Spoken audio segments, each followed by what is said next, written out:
नमस्कार दोस्तों, मैं धीरेन्द्र सिंह आज आप लोगों के सामने एक नए वीडियो के साथ उपस्थित हुआ हूँ। दोस्तों, आज इस वीडियो में मैं आपको मिनी स्प्रिंकलर के विषय में बताऊंगा। जिन लोगों ने मिनी स्प्रिंकलर इंस्टॉल कर लिया है अपने फील्ड में, उनको थोड़े समय बाद क्या क्या समस्याएं आती हैं उसके विषय में मैं इस वीडियो में आपके साथ डिस्कस करूँगा। दोस्तों, बहुत सारे ऐसे फार्मर्स होते हैं, किसान होते हैं जिन्होंने मिनी स्प्रिंकलर लगा लिया है, अलग अलग कंपनियों का आपके फील्ड में इंस्टॉल हो गया है। उसके बाद क्या होता है, जब वो चलाते हैं मिनी स्प्रिंकलर अपने बोर्ड से, तो सबसे बड़ी उनके सामने जो समस्या आती है वो आती है नॉन रोटेशन।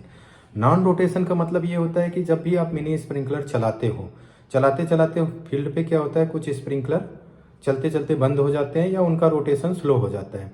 तो दोस्तों, ये एक बड़ी समस्या होती है किसानों के बीच में। तो इस समस्या के समाधान के लिए हमें क्या करना चाहिए, इसमें सबसे पहले ये चेक करना चाहिए दोस्तों कि हमारे जो हेड यूनिट लगा है उस पर प्रेशर कितना है। हमारे जो हेड यूनिट लगा हुआ है उस पर आपका मिनिमम 2.5 kg का प्रेशर होना चाहिए। उसके बाद आपको क्या चेक करना है, आप फील्ड पर कितने स्प्रिंकलर चला रहे हैं। मान लिया आप फील्ड में एक साथ 50 स्प्रिंकलर चला रहे हैं, ठीक है। उन 50 स्प्रिंकलर में से कुछ स्प्रिंकलर बंद हो रहा है। उस कंडीशन में आपको क्या करना है, आप एक प्रेशर गेज ले लीजिए। अगर आपको खुद चेक करना है तो एक प्रेशर गेज ले लीजिए और सबसे लास्ट वाले स्प्रिंकलर पर आप चेक करिए कि उस पर कितना प्रेशर आ रहा है। यदि सबसे लास्ट स्प्रिंकलर पे आपका 1.5 kg प्रेशर आ रहा है, उसके बाद भी अगर आपके मिनी स्प्रिंकलर बंद हो रहे हैं, तो फिर ये स्प्रिंकलर में कुछ प्रॉब्लम होने की समस्या हो सकती है। लेकिन आपको इससे पहले ये चीज़ आपको चेक करना पड़ेगा। ये एक पहली समस्या का समाधान है, आप आसानी से कर सकते हैं। अगर आपको लगता है कि हमारे बोर पे लास्ट स्प्रिंकलर पे प्रेशर 1 kg है, 1.5 नहीं है, तो आप कुछ लाइनों को बंद करके प्रेशर को बढ़ा के अपने स्प्रिंकलर को सुचारू रूप से चला सकते हैं। दूसरी सबसे बड़ी समस्या आती है दोस्तों डिस्ट्रीब्यूशन की। हमें ये लगता है कि जो हम स्प्रिंकलर चला रहे हैं मिनी स्प्रिंकलर, वो आपका क्या होता है, आपकी बोर की कैपेसिटी, चलाने की कैपेसिटी 50 स्प्रिंकलर की है और आप 70 स्प्रिंकलर चला देते हैं। तो उस कंडीशन में क्या होता है, डिस्ट्रीब्यूशन अनइवन हो जाता है, बराबर वाटर डिस्ट्रीब्यूशन नहीं होता है, छिड़काव बराबर तरीके से नहीं होता है। तो दोस्तों, इसको भी सुधारने के लिए हमको मेंटेन करना पड़ेगा प्रेशर अपने बोर पे। उस कंडीशन में हमको क्या करना है, मोटर की कैपेसिटी यानी आपको बोर पे 2.5 kg प्रेशर रखना है और उसके बाद स्प्रिंकलर, लास्ट वाले स्प्रिंकलर पे 1.5 kg रखना है। उसके बाद आपको वाटर डिस्ट्रीब्यूशन बिल्कुल सही हो जाएगा। तीसरा है दोस्तों, लगाते समय आपको ये ध्यान देना होगा कि जो भी मिनी स्प्रिंकलर की स्पेसिंग है, एक स्प्रिंकलर से दूसरे स्प्रिंकलर की जो दूरी है वो 8x8 या 9x9 के से ज़्यादा नहीं होनी चाहिए।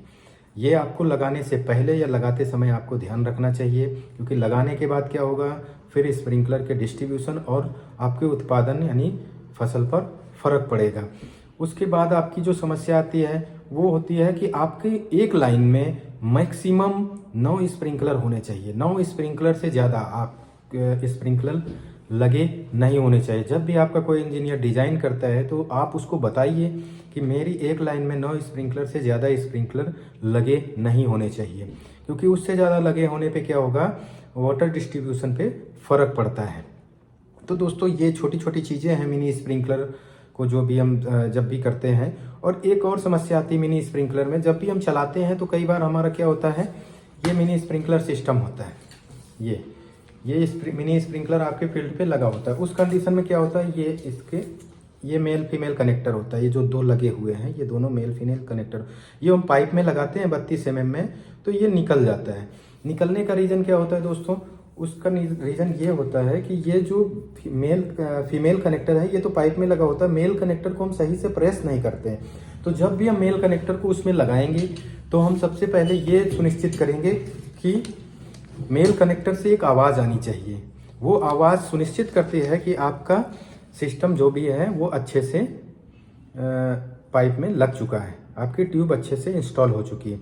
और एक चीज़ और उस पर ध्यान देनी चाहिए मिनी स्प्रिंकलर पे, जब भी आप मिनी स्प्रिंकलर लगाते हैं, कई बार क्या होता है, मिनी स्प्रिंकलर आप फील्ड पे लगा देते हैं, टेढ़ा लगा होता है, ऐसे लगा होता है। आप जब भी लगाएं मिनी स्प्रिंकलर की रॉड जो भी हो वो सीधा, बिल्कुल सीधा होना चाहिए स्प्रिंकलर। आपका स्प्रिंकलर सीधा होगा, लगा हुआ होगा फील्ड पे, तो आपका डिस्ट्रीब्यूशन सही होगा, आपके स्प्रिंकलर का रोटेशन सही होगा। एक्चुअल में एक मिनी स्प्रिंकलर की रोटेशन की जो टाइमिंग होती है, अच्छी टाइमिंग होती है, वो 20 से 45 सेकंड की होती है। आपका स्प्रिंकलर 20 से 45 सेकंड के बीच में, इसके बीच में एक रोटेशन करना चाहिए। तो ये एक छोटी सी इन्फॉर्मेशन थी दोस्तों, जो आपके उपयोग में आ सकती है अगर आपने मिनी स्प्रिंकलर अपने फील्ड में लगा रखा है। बहुत ही यूज़फुल इन्फॉर्मेशन है। आपको किसी कंपनी से बुलाने की ज़रूरत नहीं पड़ेगी, आप अपने मिनी स्प्रिंकलर को सही कर सकते हैं। दोस्तों एक छोटी सी प्रॉब्लम और आती है, कई बार मिनी स्प्रिंकलर रुक जाता है क्योंकि इसमें अंदर जाके कचरा फंस जाता है। उस कंडीशन में हमको क्या करना है, इसको निकाल के ऐसे साफ़ करना है, पानी निकलने देना है तो ये साफ़ हो जाएगा, और इसके अंदर से भी निकाल देना है। तो दोस्तों आप बताइए आपके लिए कितना यूज़फुल है ये वीडियो। आप अपने फील्ड पे मिनी स्प्रिंकलर अगर लगा रखे हैं तो ये छोटी छोटी प्रॉब्लम्स आती हैं, उनको आप सही कर सकते हैं अपने आप। किसी भी कंपनी के इंजीनियर को, किसी को भी बुलाने की ज़रूरत नहीं है। और मिनी स्प्रिंकलर लगाने से पहले आप एक डिज़ाइन, जो भी आपका इंजीनियर बनाता है, उस डिज़ाइन को भी आपको ध्यान से देखना है। मैं अपने नेक्स्ट वीडियो में डिज़ाइन के विषय में भी आप लोगों को बताऊंगा कि डिज़ाइन कैसे करना चाहिए, क्या क्या चीज़ें ध्यान में रखनी चाहिए डिज़ाइन करने के लिए किसी भी मिनी स्प्रिंकलर सिस्टम को। धन्यवाद। ओके।